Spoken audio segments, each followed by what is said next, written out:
Hello YouTube, and welcome of course to Top War.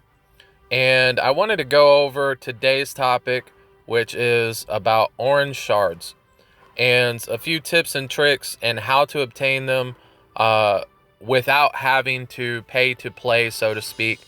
You can of course pay to play, which I'm going to go over a couple of events currently that are going on that I feel are best deals.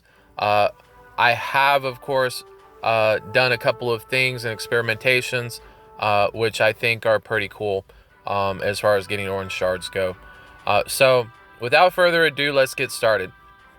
So the first thing is universal orange shards are the key life force of being able to upgrade your heroes that especially are not based on your standard and well, technically your premium and elite recruits, because your standard of course recruits are going to be blue heroes with some purple heroes, and I guess there are more purple heroes than blue heroes now that I think about it, but with that in mind, I want to go ahead and just kind of tell you of course right now what are more valuable, as far as which heroes are more valuable to use your orange shards on. And the first thing I want to say, I ended up wasting a lot of money or a lot of orange shards I should say on upgrading my Caruso to 5 stars with orange shards. And the reason why it was a waste is because there are certain events that you can upgrade him by spending real money, which are cheaper than using orange shards. So that's one thing. Of course, you want to probably not go ahead and 5-star Caruso so fast, even though he seems like a beast, and being able to get your heroes out very fast is very tempting. Not your heroes, your units out very fast is very tempting. And he's a decent standard hero. You know, he's better than he's better than putting a purple hero on. I would not give him too much credit as far as if he's debatably better than Twin or anything else like that. The extra marches that he has, which you get with the command of 2,500 compared to the standard 2,000, as you can see right here, the extra 5 units is just not worth it comparatively, in my opinion. Although, you know, like I said, he's better than the average quo. Is he better than Lady Zazak? I don't know. I actually have him and Lady Zazak on my Air Force team. So another interesting note is Amalia has recently been redesigned. You can go ahead and check out our previous design on my previous videos, of course, that have Amalia on it. And this is where we're going to start our journey off today with the orange shards. So you can basically farm orange shards, and I know this is a pay to play, and I know I was saying, you know, I was going to go over non-pay to play, but this is like an investment pay to play orange shard, basically way to be able to earn orange shards. And you can go ahead and go over this. I've went over this in a video before, but basically at 4 to 5 stars, she has orange universal shard drops of 4% with those ancient golden chests. And the ancient golden chests are going to be your heart and bread and butter to be able to farm orange shards. She's an $100 investment, which you will see with the orange chest, which I have some right now. We will go ahead and do a 20 pull and see if I pop any. I did not pop any, but standard and typically, of course, I'm getting about 1 orange shard per day, I would say, on average. Sometimes I'll get 2 or 3, sometimes I'll get 1, a lot of times I'll get 0. You know, when I have those standard deviations and fluxes and changes we're going to go ahead and farm a Warhammer here, just so I can have my next pull for her, and we will go ahead and do another pop or pull here in a minute after I continue to go over the rest about orange shards. So there are some events that are free to play, like the deep sea hunting, that if you're very aggressive and set your timer for 6 minutes, you can get a nice little pull of orange shards. These specific events happen, of course, occasionally, and you can pay to win. Of course, you can go ahead and buy the deep sea hunting pack, which if you're going to pay, I believe the detection pack exquisite is the best value. Comparatively, you can go ahead and do the math, but that's what I believe if I remember last time I did the math.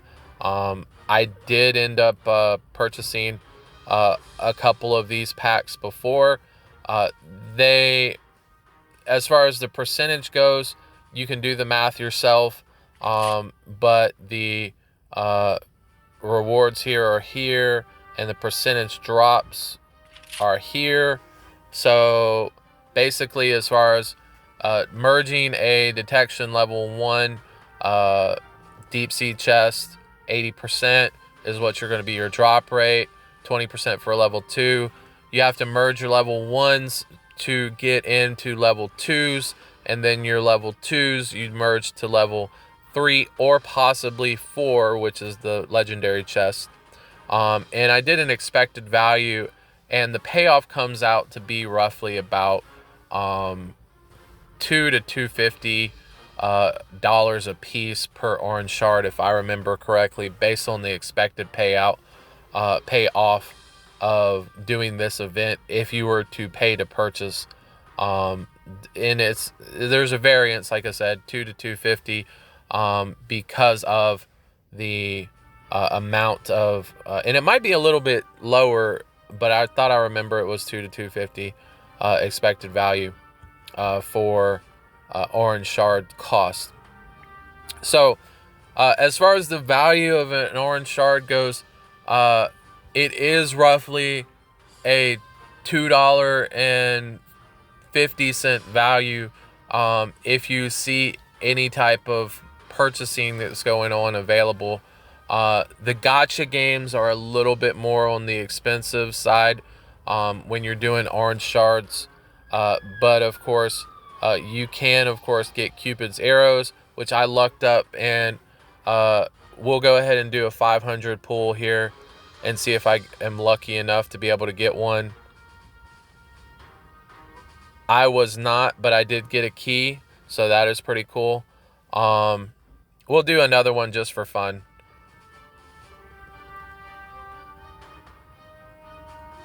I got several keys.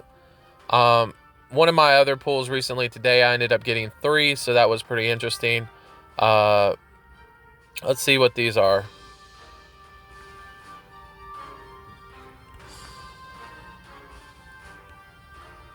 No orange shards. So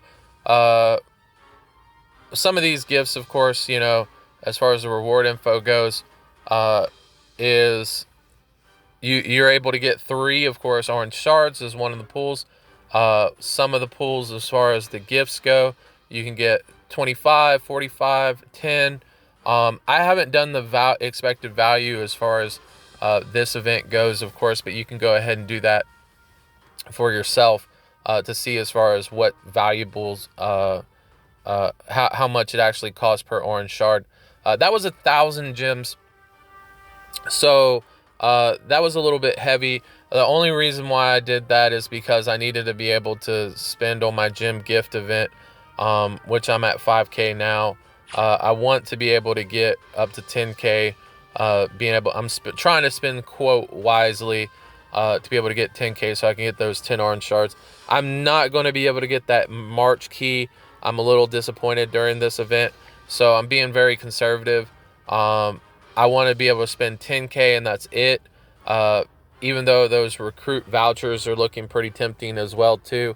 but I want to spend 10K and that's it, and save up for the next gym event, which will probably end up happening next month.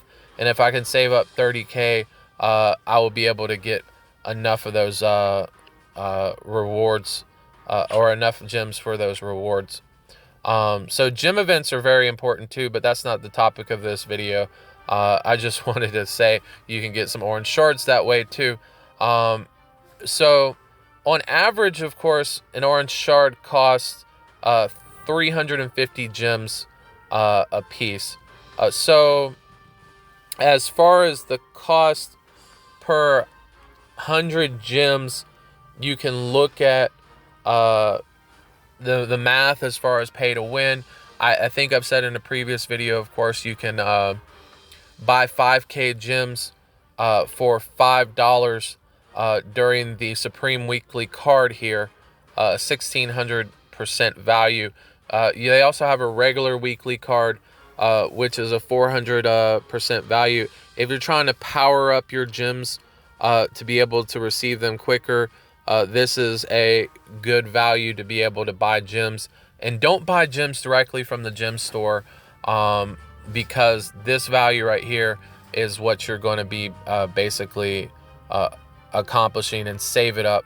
The growth funds, I already went over the growth funds before too, as far as spending gems, but this is beyond the scope of the video. So as far as buying orange shards goes, this is another way you can get free, so to speak, free to play orange shards, and that happens during certain events, as well as the lucky store, as well as going to the hunting guild, which you can actually have a world treasure store. And the World Treasure Store, you can buy orange shards this way. And specifically, I'm talking about universal orange shards. I'm not talking about this specific orange shards here for per hero. But you can buy per hero, of course, orange shards. I lucked up and got 150, one orange shard for 150 gems today on that store. You can also earn them through other events, such as on merging through Hunting Guild. The roulette game, I forget what it's called, the spin to win game, which is not a roulette game because it's not like roulette, but you end up spinning and winning the spin lotto game or whatever, which, you know, I think it's pretty rare to be able to get that. You can spend 200 gems on that event here to be able to get another chance to draw. And overall, it's not very cost effective to get orange shards, but if you want to have another spin to win, it's okay to be able to do that. So we have our next chest pull to be able to do. Let's see if we can get an orange shard here. We did not, so unfortunate here for us. But the last way to get orange shards, of course, we went over basically events for Amalia to farm, and specifically, of course, pay to play wins, and we went over to be able to purchase. The last way to get orange shards is through, and I don't have any of them available, I think, right now, but there are these little chests that you can earn, and I can't, they're called universal orange shard boxes or something like that, premium boxes, and you can actually merge your purple shards to be able to get orange shards. So that's pretty much it, the way to be able to get orange shards organically, and without having to spend a bunch of money and be able to do that. Unfortunately, there's no way to be able to upgrade a another type of orange, another type of shard into an orange shard or whatever, because I have hundreds of O'Neil shards right now that I could just totally upgrade with, and you can see 564 right now, which I could fully perk out whatever I want for her, and as well as Bob and Black Widow. And I'm getting that way with my purple heroes right now too. So that's pretty much it. I hope you enjoyed the video. I hope you found it useful information. I saw a comment, so I want to know that and tell you that I do read your comments still. I'm not totally AFK from the scene, and hopefully, of course, y'all will go ahead and comment too further as far as other kind of comment stuff that you would like to see. I thought this would be an interesting video. Also, on a side note, I'm level 80, so congratulations to me. I will go over in another video as far as some of the perks and some of the other things that you can look forward to when you're in level 80, and all of the new buildings and stuff that you can have on level 80. So without further ado, I wish you farewell, and thanks so much for viewing. Y'all have a wonderful day.